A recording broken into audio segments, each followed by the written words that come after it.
Une dentiste nazie? Allez, c'est le sujet de la vidéo d'aujourd'hui.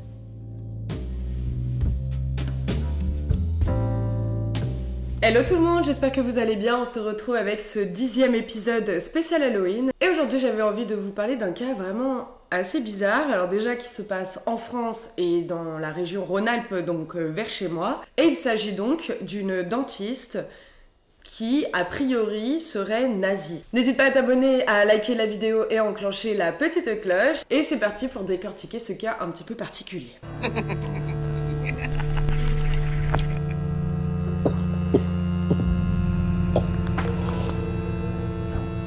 Attends. Viens jouer avec moi.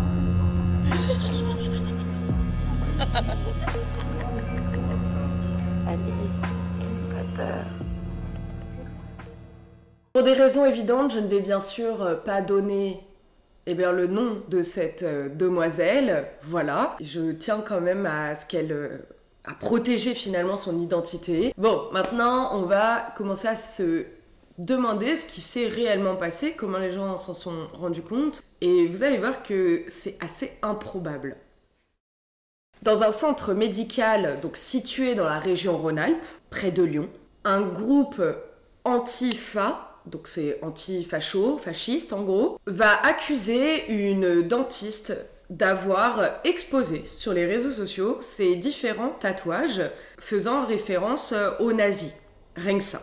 Ce fameux groupe Antifa s'appelle a priori donc la Gale et a posté ça donc sur Twitter. Je vous laisse imaginer l'ampleur que ça a pris très rapidement. Donc ça a été relayé dans la presse locale, puis la presse nationale, rien que ça. Les militants en question sont carrément donc allés afficher les fameuses photos trouvées sur ces réseaux sociaux dans la fameuse commune où elle exerçait. En plus d'avoir placardé ces affiches de partout, ils ont aussi distribué des tracts. On pouvait lire sur les affichages « La dentiste de votre quartier est une nazie ». Bon, là où je ne suis pas OK avec la démarche, c'est qu'ils ont carrément placardé aussi son nom et là où elle habitait. Donc vous imaginez l'ampleur que ça a pu prendre. Et forcément, qu'est-ce qui s'est passé par la suite? Eh bien, le centre médical a pris la décision de la renvoyer. Voilà, je pense qu'il n'y avait pas d'autre façon de réagir de toute façon.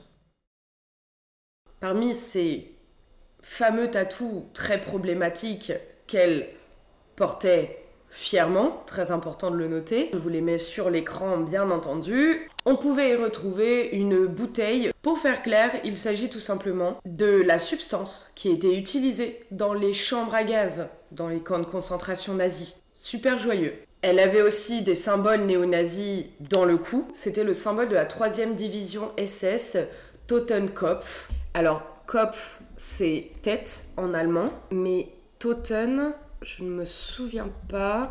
Ok, donc ça veut dire les SS crânes. Et des chiffres, des suites a priori de chiffres, qui faisaient donc référence à l'extrême droite. Apparemment, dans ses publications sur Instagram, on pouvait lire qu'elle se considérait comme une 88 girl. 88 étant utilisé par le milieu nazi, puisque le 8, si vous faites l'alphabet, ça tombe sur la lettre H. Et donc HH, donc 88, ce qui donne tout simplement Heil Hitler. Et il faut savoir que ce groupe Antifa n'a pas dû chercher très très loin puisque ces tatous étaient fièrement affichés, donc comme je vous l'ai dit, sur les réseaux sociaux de la dentiste en question. Et le groupe Antifa a donc carrément notifié. Elle ne se cache pas de ses idées nauséabondes et revendique fièrement toute une esthétique nazie, notamment par ses tenues suprématistes blanches. Donc France 3 Région a priori demandé à interviewer ce fameux groupe Antifa. Donc ils ont échangé de ce que j'ai pu lire par email. Et le groupe en question affirme que l'enquête est le fruit d'une surveillance constante et active des réseaux d'extrême droite, mais aussi de l'aide d'individus lanceurs et lanceuses d'alerte. Et a priori, donc depuis que on a mis le doigt sur le fait que ce contenu était très problématique, elle aurait passé son compte en privé. Et apparemment, ils sont très fiers de la façon qu'ils ont eu d'afficher cette fameuse praticienne. Donc je vous mets des photos des affiches. c'est waouh, c'est assez violent, surtout si on prend en compte le fait que du coup, il y avait carrément l'adresse et le nom de la personne. Genre, elle est fichée, là, elle ne peut plus retourner en arrière, quoi. Donc apparemment, l'employeur a quand même critiqué la technique de ces fameuses pancartes, parce que je pense que lui aussi, il a dû être mis dans le fameux package en mode comment ça se fait que vous venez d'embaucher une praticienne avec ce genre de conviction, tout en sachant que autant, eh bien, lui, il n'est pas dans le vestiaire avec elle lorsqu'elle se change pour mettre sa tenue de praticienne, donc autant il a jamais vu les tatous. Donc c'est très compliqué dans ces moments-là. Est-ce que réellement l'employeur était au courant et a accepté ça? Est-ce que, je sais pas, peut-être un manque d'information, même si selon moi ça fait quand même vraiment partie de la culture française que de connaître les références qu'elle porte sur elle, mais soit. Et du coup, je pense que ouais, l'employeur a très mal vécu le truc parce que lui aussi, il a été pointé du doigt, autant qu'elle au final. Donc je comprends qu'il n'ait pas trop apprécié le système d'affiches qui font que tu ne peux malheureusement pas passer à côté de cette information. Malheureusement ou heureusement d'ailleurs. Là-dessus, je ne porterai pas de jugement. Donc d'après le parquet de Lyon, il faut savoir que du coup il y a une plainte qui a été posée par cette demoiselle, ainsi qu'une enquête ouverte du chef d'atteinte à la vie privée en vue de troubler la tranquillité d'autrui, ainsi qu'une autre enquête pour provocation à la haine raciale qui a été ouverte. Bilan de tout ça. La dentiste a donc été licenciée, donc ça prouve que, selon moi, le centre dentaire en question ne devait vraiment pas être au courant des croyances de cette dernière. Une fois de plus, ils sont pas avec eux pour vérifier ce qu'ils ont comme tatouage sur eux, quoi, finalement. La direction donc, qui employait la dentiste a fait savoir dans un communiqué qu'elle a convoqué le praticien pour comprendre précisément le contexte dans lequel ces tatouages ont été réalisés et la signification qu'il leur attribue.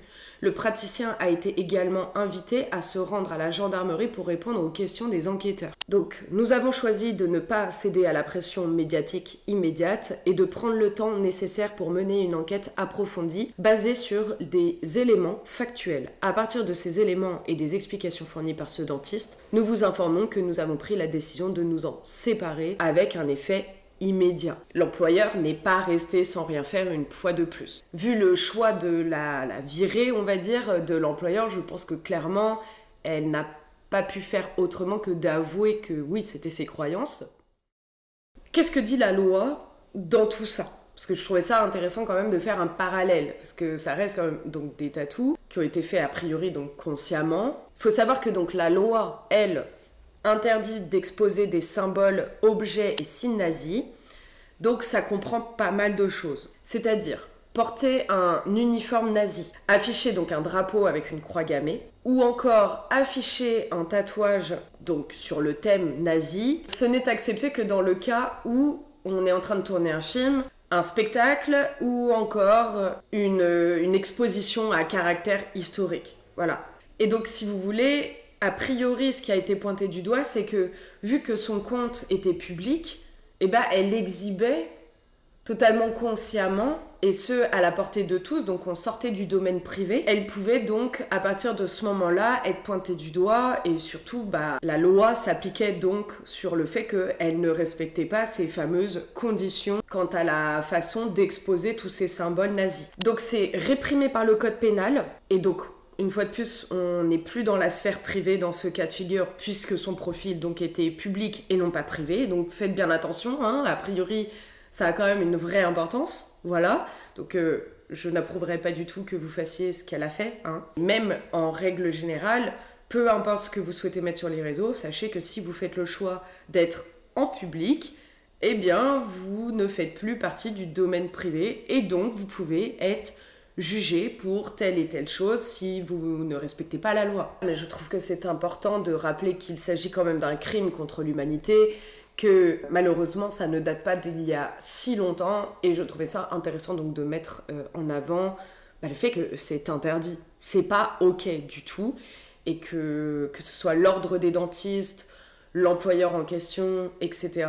Forcément, ce qui a été mis en place, c'est de la mettre en incapacité de pratiquer ce métier. Surtout qu'on parle d'un métier de la santé, donc on ne peut pas se permettre de faire des jugements raciaux, de croyances, de peu importe, quant à la façon de soigner certaines personnes ou non. Je sais pas si je suis claire dans ce que je dis, mais c'est quand même vraiment grave de se dire qu'un médecin puisse plus ou moins bien soigner parce qu'il a telle ou telle croyance qui font qu'ils vont moins bien te soigner. Bah, dans ce cas de figure, peut-être si t'es juif du coup. Voilà. Donc forcément, ça a été pris en charge très très rapidement. Donc de ce que j'ai retrouvé, donc elle a fini par donc passer d'un public à privé à carrément supprimer son Instagram. Peut-être qu'aujourd'hui, eh bien, elle a refait un Instagram sous un nom complètement différent. Je lui souhaite même d'avoir refait sa vie et puis surtout de se remettre en question. Ça serait vachement bien parce que je trouve ça quand même très très grave. On était en 2020, octobre 2020 quand ça a pété. Voilà, c'est quand même vraiment très très grave qu'en 2020 on ait encore des gens qui aient ce genre de croyances. Mais voilà. Je n'ai aucun jugement à donner sur la manière qu'ils ont eu de faire. Je ne suis pas là du tout pour ça. Je suis là surtout pour mettre en avant le fait que c'est pas ok de se faire tatouer tout et n'importe quoi. Et d'ailleurs, je suis très étonnée que des tatoueurs acceptent de tatouer ce genre de motif. Bref, mais en plus du fait de porter ce genre de tatouage, elle faisait carrément partie d'une organisation néo-nazie qui s'appelait donc Blood and Honor, donc sang et honneur, qui a donc a priori été dissoute depuis.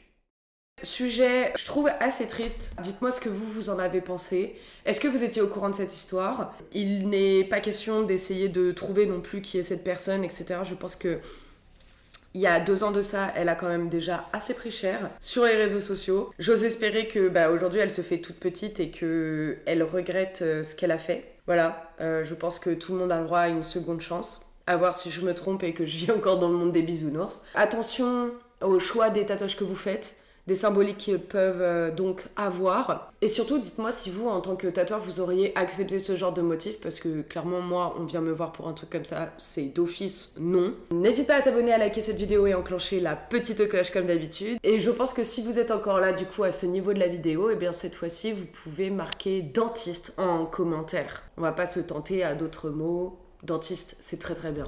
Sur ce, on se retrouve bientôt. Prenez soin de vous. Ciao.